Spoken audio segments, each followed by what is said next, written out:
Since this video is going to be kind of short, I thought I'd do a little update. I'm kind of coming back to all these videos that I started months ago. I'm trying to finish them off and maybe start some new ones. I haven't been doing too much lately because work picked back up. Things kind of, sort of went back to normal. So I've been pretty busy. I haven't had the kind of time on my hands that I did when I started this. I still want to keep going with it because I like to show my different projects and maybe the things that haven't been on YouTube yet as far as DIY. I'm trying to pick stuff that's unique that probably won't be seen other places, and that's another reason I haven't really been filming lately. Is I've mostly been doing other people's modifications to equipment. I don't want to take any credit for that. I could certainly shoot a video doing other people's modifications to the equipment that I've recently picked up. I might look around, see if anybody's done that, if I'd be infringing on anybody's copyrights or any of that business, because I certainly don't want to do that. But one of the things that I've been doing, I'll show you here. I decided since all the microphone modification madness has kind of stopped, things are cheap enough now for me to purchase, so I thought I'd give those a whirl. I picked up a set of cam I2 ends. Looks kind of crappy right now because I'm still stripping the paint. And I changed out the capacitors like they tell you to do. Carved in some bigger vents in back of the capsule, and I also modified the capsules as well. And that's something I had always read about and never did. I was a little too scared to try it at that time. Now I think I have a better grasp on the tools and the process that you have to go through to modify them. This is my modified capsule. Turned out pretty nice. I think the sound's good. That's one of the things I've been working on. I've been working on two Alesis 3630 compressors. I know a couple of you are laughing about that. I'm kind of laughing about it too, but they're so cheap that why not? I got them for maybe $25-30, and might as well see what it's all about. If so far, stock, it feels like a effect, not an actual compressor. It's something I'd stick on guitars or something like that. But we'll see how the modifications go. I've run into some complications with that. So that's another thing I don't know that it's worth shooting a video for. Maybe it is. Go ahead and comment if you think it is. I'll shoot a video, provided I can get it to work. The other thing I've been doing is modifying my home recording console, following some instructions on the web. There's a couple different people that do it. I'm considering sending a few channels out to that and testing the difference. If that happens, that'd be a good video. But I don't want to show off those modifications because those are somebody else's things. So that's kind of what I've been up to. I did get a request to start up another build that I started. I never finished. It was a Cooper Time Cube. I think that would be fun to put on video. That's a video that'd take a long time. That project's been in the works for years now, and I mean I'm a lot closer than I was before, but it's still not finished. It's not even to a point where I could run a signal through it. But that would definitely be something that I would put up later, provided I can get the time. So that's kind of what I've been up to. I hope everybody out there is doing better, and things are sort of returning to normal for you. With that, here's the second part of the pedal board build, and I hope you enjoy it. Hello and welcome to Junkyard Studios. This is part 2 of the pedal board build. What I have in front of you is my power supply, the second daisy chain with the, if you remember correctly from the other video, there were 2 higher amperage power supplies. One's to power this whole pedal board, and the other one is going to take care of these 3 supplies. We have 2 of them connected right now to the amplifier, and they sound pretty good. There's no noise like we were experiencing before.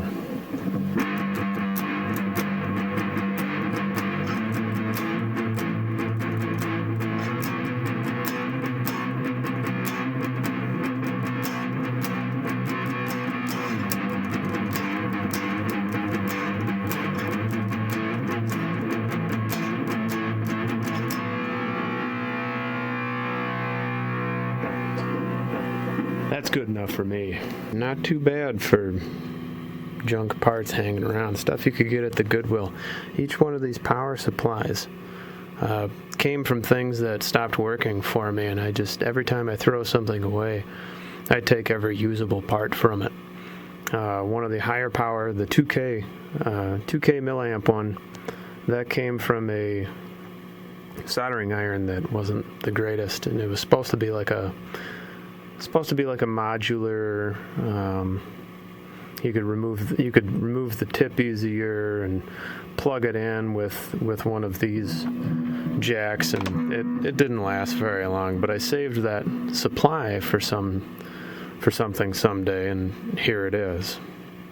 The other higher power supply, it's from a label maker, and again I acquired it in a box full of power supplies. I knew I was going to use some of them, didn't know how many I was going to use, so I took the whole box, and here we are using that again. I'm about to cut these bolts so that I can slide that power supply over and get a piece of foam in here. Before I do that, this lock mechanism, it's a little more difficult than I wanted it to be. I got to reach under here. You've seen me in the video. I have to reach under here and use the lock mechanism into the wood. It's a little more difficult than I want it to be. So, if any of you remember my Hammond scanner video, this is a cut-off piece from that. That's just enough metal for me to cut and secure to here, and then I can take a bigger chunk of this wood out so that locking pin here can slide under the metal and be a little more secure than going into a drilled hole in the wood. Okay, so I tested with my meter on this old battery terminal that what was originally a black wire was going to an orange cable and going to this terminal here. So I tested on my new piece that same terminal, as you can see, orange to the bigger terminal, went to the red wire, which it went orange to black. So now we have black to red, which is confusing, but it's correct, and it's installed the way that it should be. So I'm going to get you up close on this. If I can, you can see those strands. That wasn't tinned all the way. I don't think either of them were. That one was closer, but neither of those were tinned all the way. what this does is it starts spreading around like that. You can see I pulled them a little tighter. That's how they break, just by flexing a bunch and moving around, and they eventually all snap, and that solder job doesn't do you any good. I could sit here and I could, paint this with some liquid tape, or I could cover it in some electrical tape, or I could do all that, but these are pennies. You can get these all day long. I'm not even gonna mess with it. This is one of the few things I wouldn't even save. This is going right in the garbage where it belongs. Alright, we're back to the pedal board build, and we're going to test out some of these chains. We know how the Danelectro sounds. That sounds really good. We're really impressed with that. This is the second chain I put together. That control one just goes up to a rack unit. That all works fine. It's powered off of something completely separate, so we're probably not going to test that. Playing with this pedal chain, I got a little bit of noise, but it's only when I add in all of the pedals, and I have 2 distortions on this chain, which I don't think I'll add in. So let's hear what that sounds like. There's a little bit of hiss with that one.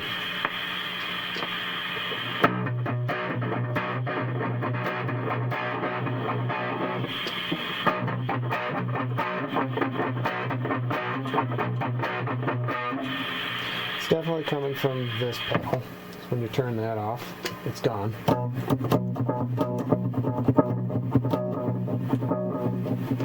So already at the start of the chain we have noise issues. But the 2 of these pedals, even with the noise, sound pretty good. I'm pretty happy with that. Even putting in this third one is pretty neat as well.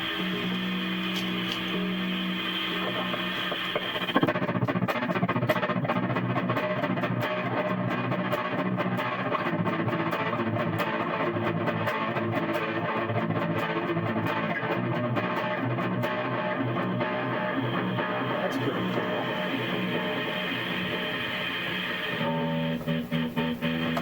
Gotta slow it down, see what that sounds like.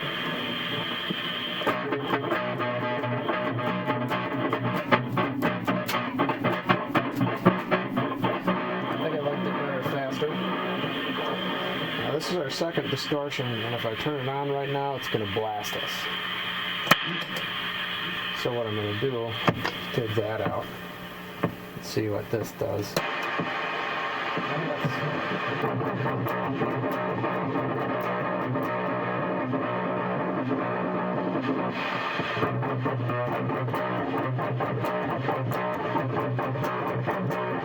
That's super noisy, and I don't know why. It must just be how these pedals are connected, because that distortion usually isn't that bad.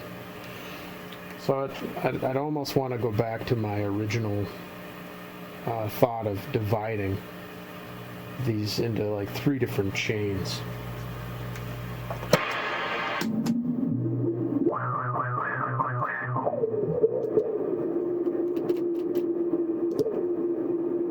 That's noisy, and that's from the Qtron, but what's weird is it took away some of the hiss from the other pedal. I think it just put it into like a subcategory, like a sub-frequencies, kind of buried it.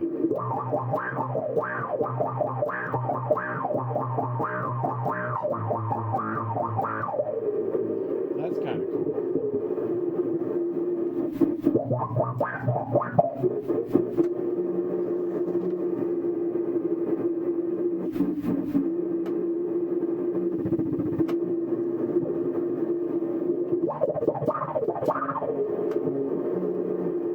Adding in that pedal isn't very fun either.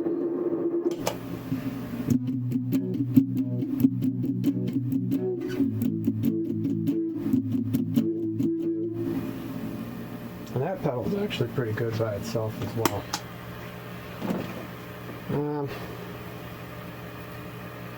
So it would make sense to kind of keep those two chains separate and have that that tremolo pedal off on one side.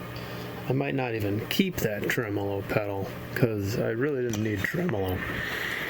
It's also, if you look at it, it's kind of in an awkward place. It doesn't really fit on the board.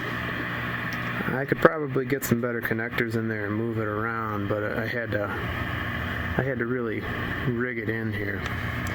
Plus, like I said, I don't need another tremolo device. I have a ton of them. I was really hoping for a wah, and I just kind of bit on something I didn't need because it was cheap. I'm sure everybody can relate to that. So you can see my pedal board's a mess again. I have been playing with it for a while. This part is several months later. All of the power supply works good, and it got rid of my noise issue. The noise issues that I was experiencing was just the way I'm stacking these pedals, and that's going to come out in the wash over time as I kind of move them around and decide which ones I'm going to keep and which ones I'm going to let go, that sort of thing. So there's not a whole lot more to add to this pedal board video. I mean, the pedal board's pretty much done. I could make it look a little prettier if I get some time on my hands, which time is very expensive these days. I could swap pedals around and get a little less noise and things like that, but I think that's kind of out of the scope of the video. The pedal board is pretty much done. It's serving its purpose. I'm not going to take it on the road or anything, so it doesn't have to be, bulletproof. I'd call it done at this point. It's working pretty good. The supply gives enough voltage for all the pedals. The supply noise is gone, and it turned out pretty good. I was going to shoot some more video on some of my pedal builds. I've built a distortion off of a kit. I also built a valve caster, and I kind of scrapped that idea for now. I tried out a fuzz face too. The distortion works to a varying degree, but I think there's still something wrong with it that I can't figure out. The valve caster was really cool. It worked pretty well. I think I fed it. I got greedy and started feeding it more voltage without giving it proper rectification, and after that it's been working kind of squirrely. So if I can get any sort of solid response out of either of those, I'll probably shoot some video on that and then find a place for it on this board.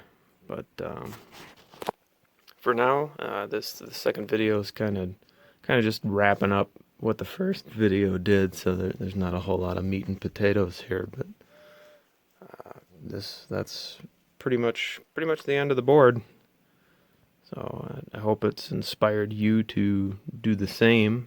Maybe recycle some stuff, get some things you got hanging around, build a pedal board for your studio. I appreciate you watching. I'm going to try and get back in here and do some more videos. It's been pretty crazy lately. So tune in and watch for my next video. Thank you.